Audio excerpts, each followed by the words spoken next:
नमस्कार दोस्तों, आरती सौरभ सहदेव चैनल पर आपका एक बार फिर से स्वागत है। तो आज हम फिर से लेकर आए हैं आपके लिए एक नई कहानी। दोस्तों, इससे पहले की कहानी हम आपको सुना चुके हैं कि किस तरह से बगीरा ने प्रियांशी और सूर्यांशी को बर्फ के दानव से बचाया था और गुप्तचर फैजल को किसने विष दिया था। अब हम अगली कहानी के माध्यम से जानेंगे, जो कहानी हम आपको सुनाएंगे। तो चलिए दोस्तों, कहानी को शुरू करते हैं। बगीरा और प्रियांशी लड़ते झगड़ते रथ की ओर चले जाते हैं। सूर्यांशी कहने लगी, शिवा तुम लड़ाई बंद करो और हमारे साथ राजमहल चलो। प्रियांशी रथ पर चढ़ते हुए कहती है, जीजाशा ये शिवा नहीं चाहता तो रहने दो फिर, वैसे भी भूल वश किसी को खा गया तो। शिवा बोला, हाँ हो सकता है राजकुमारी, आपने नाम जरूर शिवा दिया है, लेकिन अंदर से तो बगीरा ही हूँ मैं। खतरनाक हो सकता हूँ, मुझे राजमहल में रखना, मैं सब समझा दूंगी तुम्हें। अब कोई बहाना नहीं, पहले ये लंबे बाल और नाखून इनको ठीक करो। शिवा आँख बंद करके काली शक्तियाँ जागृत करता है, जिससे नाखून भी छोटे हो जाते हैं और बाल भी छोटे और घने काले हो जाते हैं। गंदा सा चेहरा भी साफ और सुंदर हो जाता है। शरीर पहले से मजबूत हो जाता है। प्रियांशी देखते ही चौंक जाती है, इतना सुंदर हो गया ये जानवर। प्रियांशी कहने लगी, बिल्कुल राजकुमार लग रहे हो। शिवा बोला, शुक्रिया, वैसे तुम भी बहुत अच्छी लग रही हो, अब चले। शिवा रथ पर बैठ जाता है। तीनों पिकनिक की छुट्टियां एक ही दिन में खत्म करके राजमहल की तरफ लौट जाते हैं। रास्ते में चलते चलते सूर्यांशी, अगर महाराज पूछेंगे तो क्या जवाब दोगे शिवा? शिवा बोला, कह दूंगा कि सूर्यांशी का फ्रेंड हूँ। प्रियांशी बीच में बोल पड़ी, और अगर दाजीराज ने, तुम्हारा परिवार कहाँ है? शिवा बोला, बोल दूंगा, अनाथ हूँ, मेरा सूर्यांशी के अलावा कोई नहीं। सूर्यांशी हंसते हुए, सीख कुछ शिवा से, कितना समझदार है। अरे मैं तो भूल ही गई, राजकुमार हमारा इंतजार कर रहे होंगे, उनसे मिलने हमें जाना होगा। कुंवरी ऐसा करो, यहाँ से कुछ ही दूर पर प्रीतमपुर की राज्य सीमा शुरू होती है, जैसे मैंने कहा है वैसा ही करना। पिताश्री पूछे तो मैं युवराज विनायक देव से मिलने जा रही हूँ, पर इस वेश में गई तो सबको पता चल जाएगा, कैसे जाऊँ? प्रियांशी बोली, ठीक है, कुछ देर मिलकर आ जाओ। हम राज्य सीमा के इस पार खड़े हैं, इस सुहावने जंगल में। रथ पे राजपूती शॉल है, उसे ओढ़कर चली जाओ जीजाशा। सूर्यांशी शॉल ओढ़कर प्रीतमपुर की राज्य सीमा में घुसकर चुपके से खिड़की से चढ़ते हुए युवराज विनायक देव के कक्ष में पहुंच जाती हैं। पर वहाँ कोई नहीं था। अब विनायक देव अपने कक्ष में प्रवेश करते हैं और वो सूर्यांशी को देखकर चौंक जाते हैं। सूर्यांशी, तुम अचानक यहाँ कैसे? सूर्यांशी बोली, क्यों? आपसे मिलने की मुझे इजाज़त लेनी पड़ेगी। विनायक देव बोला, नहीं राजकुमारी, कभी नहीं, पर हमें बता देती, हम खुद लेने आ जाते। तभी दरवाजे पर खट खट की आवाज़ आती है और विनायक देव दरवाज़ा खोलकर देखते हैं तो सैनिक आकर बोलता है, युवराज, आपकी पसंदीदा लस्सी लीजिए। विनायक देव लस्सी लेकर अपने कक्ष की एक टेबल पर रख देता है। फिर वो सूर्यांशी से कहने लगा कि अचानक कैसे आना हुआ और किसी ने देखा तो नहीं आपको? तो सूर्यांशी कहने लगी, वो हम राजपूती शॉल ओढ़ कर आए थे। कुछ दिन के लिए हम पिकनिक मनाने आए थे, तो अब वापस राजमहल लौट रहे थे। आपके राज्य की सीमा देखी तो चुपके से चली आई। विनायक देव एक पिंजरे में से एक कबूतर निकालकर सूर्यांशी को दे देते हैं। ये लो राजकुमारी, ये है हमारा शाही कबूतर, अपने पास रखना इसे। जब भी आपको याद आए तो चिट्ठी लिखकर भेज देना, हम पढ़ लिया करेंगे और जवाब दिया करेंगे। सूर्यांशी खुशी से झूमते हुए, कितना सुंदर कबूतर है और प्यारा भी, क्या नाम है इसका?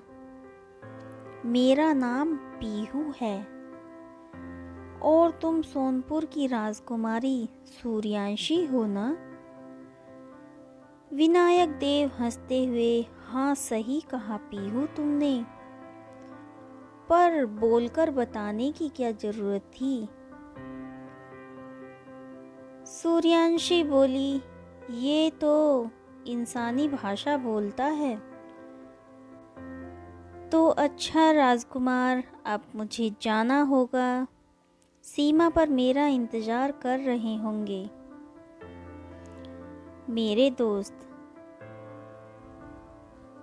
सूर्यांशी खिड़की से होकर चली जाती है।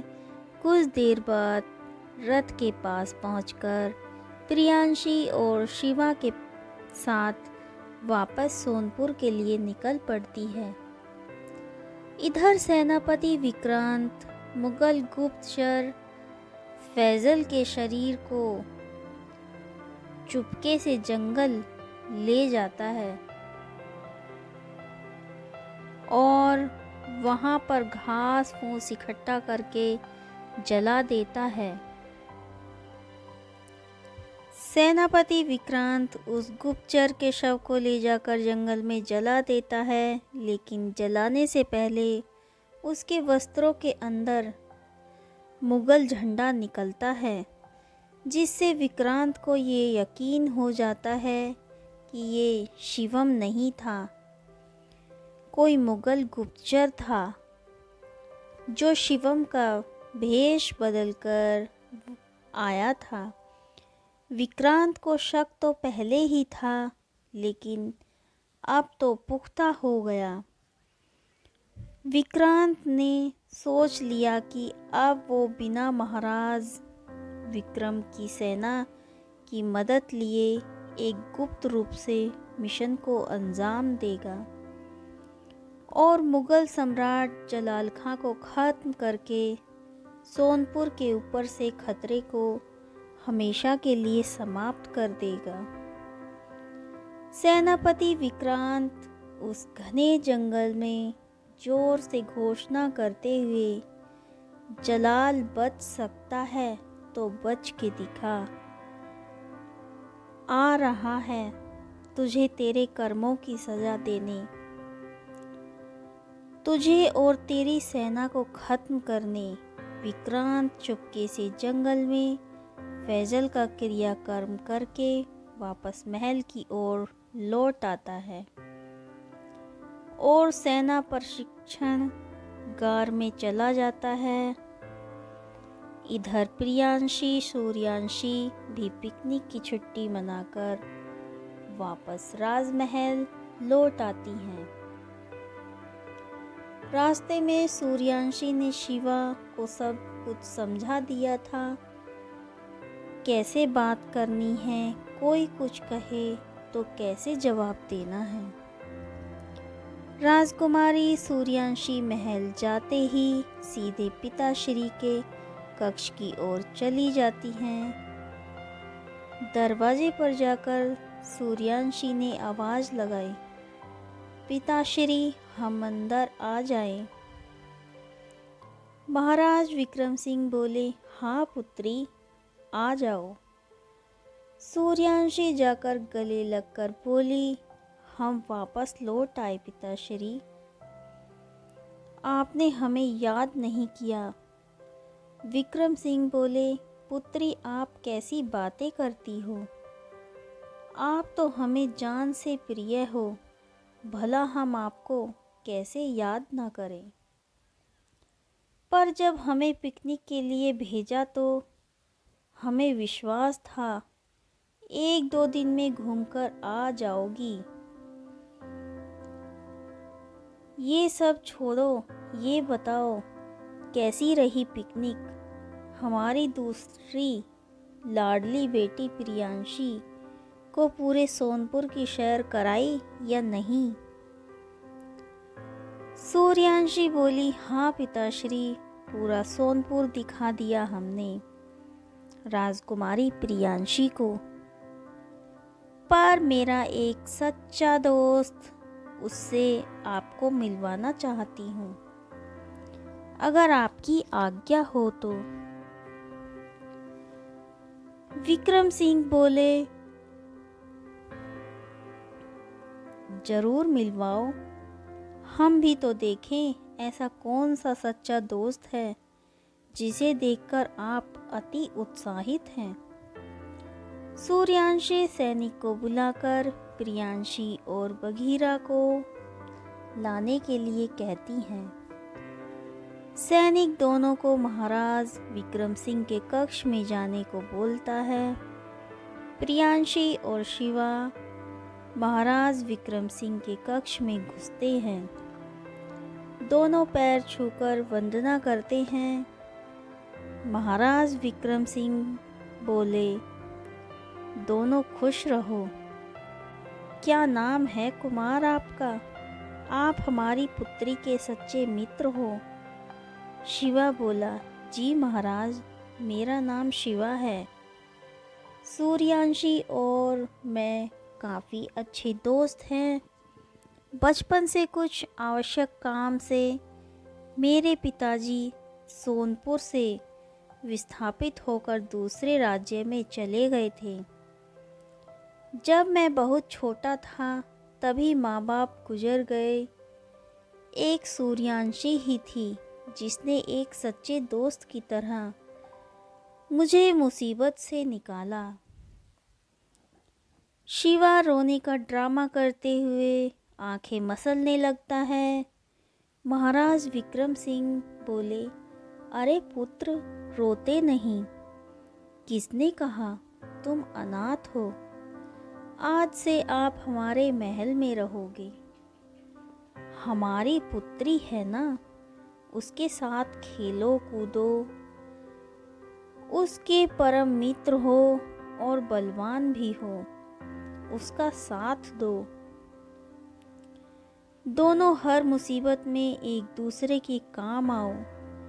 प्रियांशी चुपके से सूर्यांशी के कान में बोली, देख रही हो जीजा शाह, ड्रामे करने में कितना माहिर है।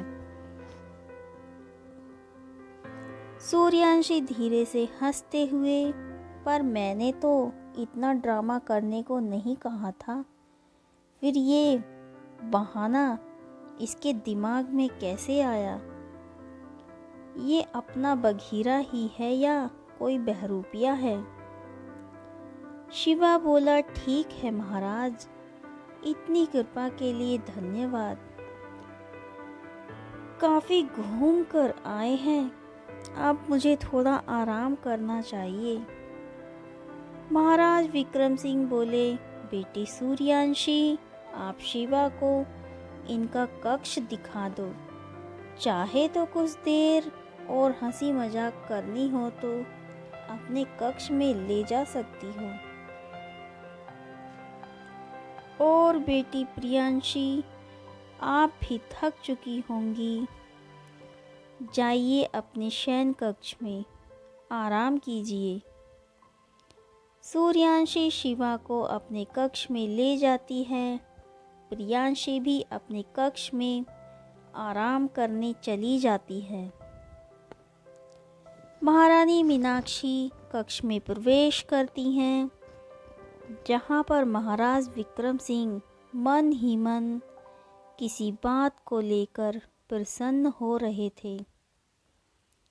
महारानी मीनाक्षी बोली, क्या हुआ आर्य, आज आप इतने खुश लग रहे हो, क्या वजह है? महाराज विक्रम सिंह बोले, प्रिय, हम प्रसन्न हैं कि हमारी पुत्री को एक अच्छा दोस्त मिला जो उसे सही निर्णय लेने में मदद करेगा, और वो बलवान भी है। जीवन में शिवा जैसे सच्चे दोस्त होना बहुत खुशी की बात है। महारानी मीनाक्षी बोली, आर्य, आपको नहीं लगता कि आप फालतू में खुश हो रहे हैं?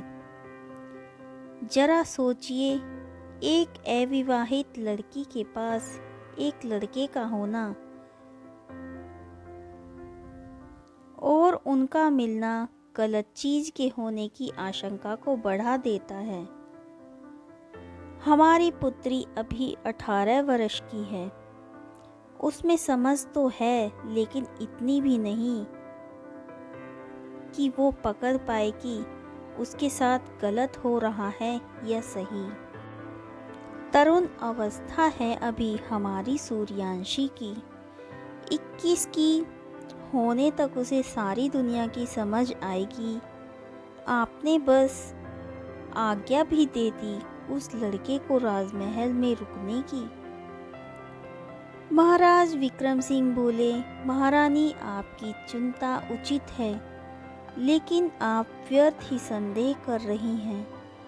शिवा एक अच्छा और सच्चा दोस्त है हमारी पुत्री का, और हमें दोनों पर पूरा भरोसा है। कुछ नहीं होगा ऐसा जैसा आप सोच रही हैं। खैर, ये सब छोड़िए, संध्या होने वाली है, भोजन का इंतजाम कीजिए।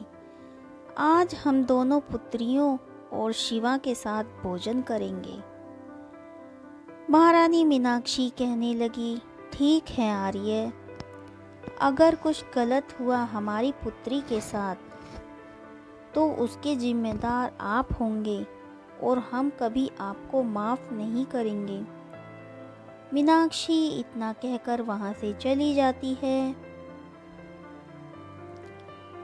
क्या महारानी मीनाक्षी का संदेह सही निकलेगा?